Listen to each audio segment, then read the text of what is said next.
Close ഉണ്ട് ഭരണഘടനയിൽ മൗലികാവകാശങ്ങളുമായിട്ട് ബന്ധപ്പെട്ട് തന്നെ പൊതു പബ്ലിക് ഓർഡർ, അതുപോലെ തന്നെ friendly relationship with our neighbouring countries, ഇതൊക്കെ വരും. അപ്പം ആരാധനാലയങ്ങളുമായി ബന്ധപ്പെട്ട വിഷയങ്ങൾ എന്തെല്ലാം തരത്തിൽ വിവാദമാകാം എന്നുള്ളതിൻ്റെ അനുഭവങ്ങൾ ചരിത്രത്തിലുണ്ട്. ഇപ്പോൾ ഇടതുപക്ഷ മുന്നണിയുമായി ബന്ധപ്പെട്ട് ഇടതുപക്ഷ മുന്നണി നടപ്പാക്കാൻ ശ്രമിച്ചത് ഇടതുപക്ഷ മുന്നണിയുടെ തീരുമാനമല്ല, സുപ്രീം കോടതിയുടെ തീരുമാനമാണ്. ആ സുപ്രീം കോടതിയുടെ തീരുമാനം വന്നപ്പോൾ ആ തീരുമാനം സ്വാഗതം ചെയ്യാത്തതായിട്ട് ഒരു രാഷ്ട്രീയ പാർട്ടിയുമില്ല. ഇതൊക്കെ നമുക്ക് ഓർമ്മയുള്ളതാണ്. അപ്പോൾ അന്ന് തന്നെ ചില രാഷ്ട്രീയ പാർട്ടികൾ അവയുടെ നിലപാട് മാറ്റുകയാണ് ചെയ്തത്. അപ്പോൾ ഈ അനുഭവങ്ങളുടെ എല്ലാം പശ്ചാത്തലത്തിൽ ഇപ്പോൾ സുപ്രീം കോടതി നേരത്തെ പുറപ്പെടുവിച്ച വിധി പുനഃപരിശോധിക്കുകയാണ്. അപ്പം സുപ്രീം കോടതി പരമോന്നത നീതിപീഠം അവരുടെ വിധി പുനഃപരിശോധിക്കാൻ തീരുമാനിച്ചപ്പോൾ മുമ്പ് VS അച്യുതാനന്ദൻ ഗവൺമെൻറ്റിൻ്റെ കാലത്ത് സംസ്ഥാന ഗവൺമെൻറ് പ്രതികരണം അറിയിച്ചപ്പോൾ പറഞ്ഞൊരു ഭാഗമുണ്ട്. അപ്പോൾ ഞാൻ ചില ഇവിടെ കിട്ടുന്ന പത്രങ്ങളിലെല്ലാം നോക്കിയപ്പോൾ നിങ്ങളത് ഉദ്ധരിച്ചിട്ടുണ്ട്. ഇതുപോലുള്ള ആരാധനാലയങ്ങളും ആചാരപരമായ ചരിത്രവുമുള്ള സ്ഥാപനങ്ങളുടെ അല്ലെങ്കിൽ ആരാധനാലയങ്ങളുടെ അവിടുത്തെ നടപടിക്രമങ്ങൾ അതിലെന്തെങ്കിലും മാറ്റം വരുത്തുന്ന വിഷയം തീരുമാനിക്കുമ്പോൾ അത്തരം കാര്യങ്ങളിൽ നല്ല പാണ്ഡിത്യമുള്ള ആളുകൾ, അതോടൊപ്പം സാമൂഹ്യ പരിഷ്കരണത്തിൽ നിലപാട് സ്വീകരിച്ചിട്ടുള്ള പൊതുവിൽ സമൂഹത്തിനിടയിൽ അംഗീകാരവും സ്വീകാര്യതയുമുള്ള പ്രമുഖ വ്യക്തികൾ, ഇവരടങ്ങുന്ന ഒരു സംഘത്തെ, ഒരു ടീമിനെ ഇത് സംബന്ധിച്ച് അഭിപ്രായങ്ങൾ അറിയാൻ കോടതിക്ക് ആശ്രയിക്കാവുന്നതാണ്. അപ്പോൾ ഇത് നിയമസമ്പ്രദായത്തിലുള്ളതാണ്. അമിക്കസ് ക്യൂറി എന്ന് പറഞ്ഞിട്ടൊരു സമ്പ്രദായമുണ്ട്. കോടതികൾ ചില കാര്യങ്ങളെക്കുറിച്ച് കോടതിക്ക് അത് സംബന്ധിച്ച് എല്ലാ വിവരങ്ങളും ശേഖരിച്ച് സമർപ്പിക്കാൻ ചില നിയമജ്ഞരെ, ഉന്നതരായ ആളുകളെ ചുമതലപ്പെടുത്തും. ഉദാഹരണത്തിന് പത്മനാഭസ്വാമി ക്ഷേത്രവുമായി ബന്ധപ്പെട്ട കേസ് സുപ്രീം കോടതി കേൾക്കുമ്പോൾ എനിക്ക് തോന്നുന്നു ഗോപാൽ സുബ്രഹ്മണ്യം അദ്ദേഹത്തെയാണ് അമിക്കസ് ക്യൂറിയായിട്ട് നിയോഗിച്ചത്. അപ്പോൾ അദ്ദേഹം ഇതിൻ്റെ എല്ലാ വശങ്ങളും വസ്തുനിഷ്ഠമായി ശേഖരിച്ച് സമർപ്പിക്കും. അപ്പോൾ ഈ അമിക്കസ് ക്യൂറിയെ നിർദ്ദേശിക്കുന്നത് പോലെ സംസ്ഥാന ഗവൺമെൻറ്, LDF ഗവൺമെൻറ് പറഞ്ഞത് വിദഗ്ധ സംഘം എന്ന് പറയാം, പണ്ഡിതന്മാർ, സാമൂഹ്യ പരിഷ്കർത്താക്കൾ, തുല്യതയെക്കുറിച്ച് ആശയങ്ങൾ അവതരിപ്പിക്കും, അത്തരമൊരു വിദഗ്ധ സംഘത്തെ ചുമതലയേൽപ്പിക്കുക. അവരുടെ അഭിപ്രായം കൂടി കേട്ടിട്ട് വേണം കോടതി ഇത്തരം കാര്യങ്ങൾ തീരുമാനമെടുക്കാൻ. ചുരുക്കി പറഞ്ഞാൽ CPIM-ന് ഇത്തരം കാര്യങ്ങളിൽ പാർട്ടിയുടേതായ അഭിപ്രായങ്ങളുണ്ട്. എന്നാൽ പാർട്ടിയുടേതായ അഭിപ്രായങ്ങൾ അതേപടി നടപ്പാക്കണം ഗവൺമെൻറ്റുകൾ എന്ന് പാർട്ടി ഒരിക്കലും പറയാറില്ല. പറയുന്നത് ശരി. കാരണം സമൂഹത്തിലെ പൊതുവിലുള്ള അവസ്ഥ അതുകൂടി നോക്കിക്കൊണ്ട് മാത്രമേ പാർട്ടി നിലപാടുകളിലെ വെള്ളം ചേർക്കലാണ് എന്നുള്ള ഒരു വിമർശനം സ്വാഭാവികമായിട്ട് ഉയരില്ല. കാരണം നമുക്കറിയാം, സംസ്ഥാനത്ത് ഒരു അറ്റം മുതൽ മറ്റേ അറ്റം വരെ വനിതാ മതിൽ സംഘടിപ്പിക്കുന്നു. പ്രത്യേകിച്ച് മുഖ്യമന്ത്രി അടക്കം ഈ നിലപാടിനെ ആവോളം പുകഴ്ത്തുന്നു. പുരോഗമന പ്രസ്ഥാനങ്ങൾ പലരും ഇടതുപക്ഷത്തെ പിന്തുണയ്ക്കുന്നു. ഇടതുപക്ഷം, മുഖ്യമന്ത്രി, അങ്ങനെ എല്ലാവരും ഒരേപോലെ പിന്തുണച്ചൊരു വിഷയമല്ലേ? ഒരു ചോദ്യം കഴിയട്ടെ, അതിനുശേഷം എല്ലാ ചോദ്യങ്ങളും.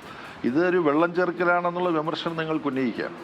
പക്ഷെ പാർട്ടിയെ സംബന്ധിച്ചിടത്തോളം പാർട്ടിയുടെ നേതൃത്വത്തിൽ സംസ്ഥാനത്ത് ഒരു ഗവൺമെൻറ്, ഇടതുപക്ഷ ജനാധിപത്യ മുന്നണി ഗവൺമെൻറ് എന്ന തരത്തിൽ പ്രവർത്തിക്കുമ്പോൾ ഏതെല്ലാം കാര്യങ്ങളിൽ എത്രത്തോളം പോകാം എന്നതിനെക്കുറിച്ച്, അത് സാമ്പത്തിക നയങ്ങളുടെ കാര്യത്തിലുണ്ട്, സാമൂഹികവും സാമുദായികവുമായ വിഷയങ്ങളുടെ കാര്യത്തിലുണ്ട്. ഇതിൽ പാർട്ടി സമൂഹത്തിൻ്റെ പൊതുവിലുള്ള അഭിപ്രായങ്ങളും സമൂഹത്തിലെ വിവിധ വിഭാഗങ്ങളുടെ അഭിപ്രായങ്ങളും കൂടി കണക്കിലെടുത്തുകൊണ്ട് മാത്രമേ ഗവൺമെന്റിന്റെ പ്രവർത്തനങ്ങളിൽ പാർട്ടി ഉപദേശങ്ങൾ കൊടുക്കുകയുള്ളൂ. ഉറച്ചു നിന്നൊരു നിലപാടെന്ന് ഇപ്പോൾ മാറ്റം ഉണ്ടാകാനിടയാക്കിയ സാഹചര്യം എന്താ? തെരഞ്ഞെടുപ്പാണ്.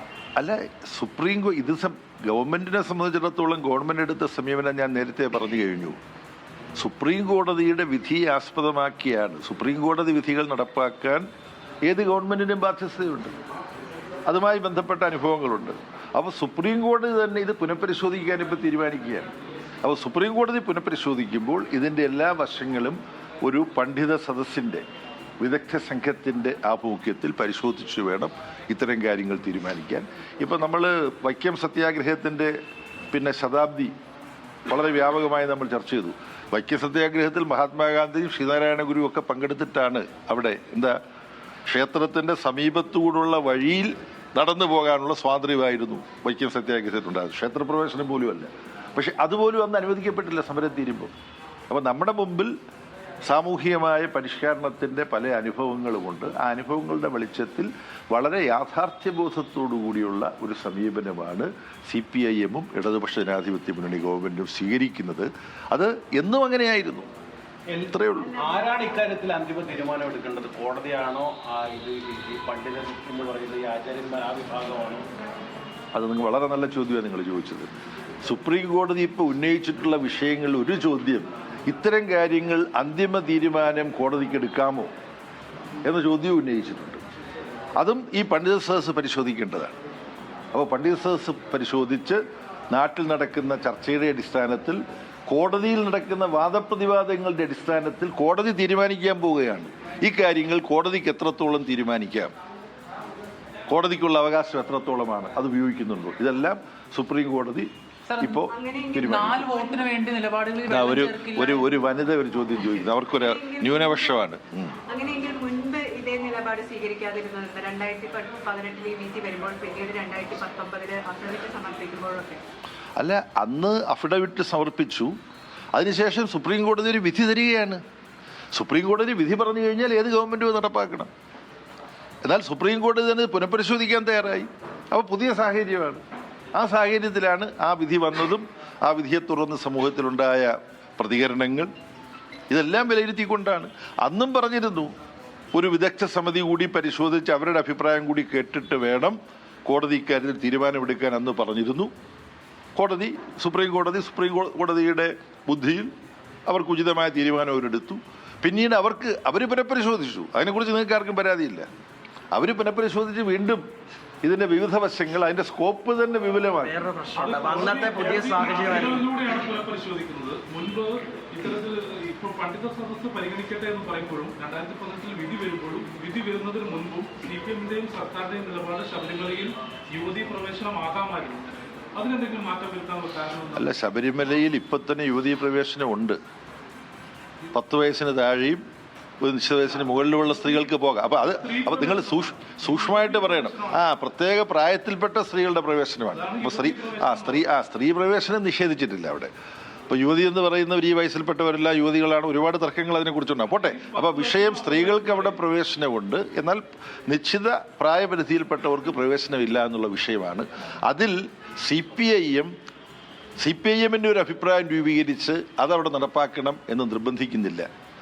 കാര്യം ആരാധനാലയങ്ങളിൽ പോകുന്നതിനെയൊക്കെ കുറിച്ച് CPM-ന്റെ അഭിപ്രായമുണ്ട്.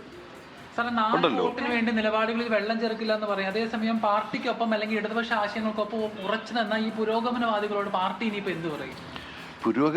ഇതിനകത്ത് ഞാൻ ചെറിയൊരു ഉദാഹരണം പറയാം, നിങ്ങൾക്കറിയായിരിക്കും.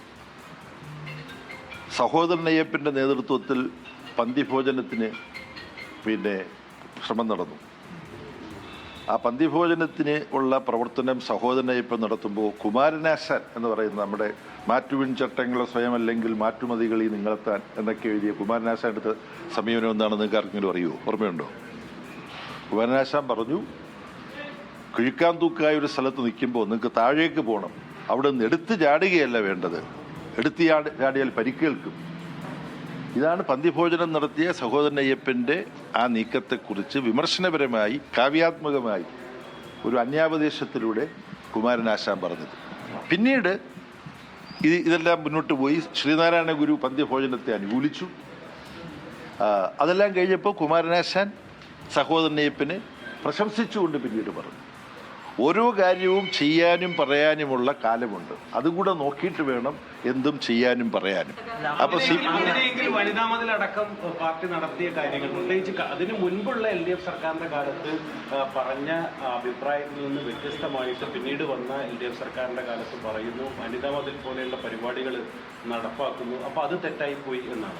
അല്ല, വനിതകൾ അവരുടെ സ്വാതന്ത്ര്യത്തിനും അവകാശത്തിനും വേണ്ടി കൈകോർത്തത് തെറ്റാണോ? അവരുടെ സ്വാതന്ത്ര്യത്തിനും അവകാശത്തിനും വേണ്ടിയാണ് വനിതകൾ കൈകോർത്തത്. അങ്ങനെ സമൂഹത്തെ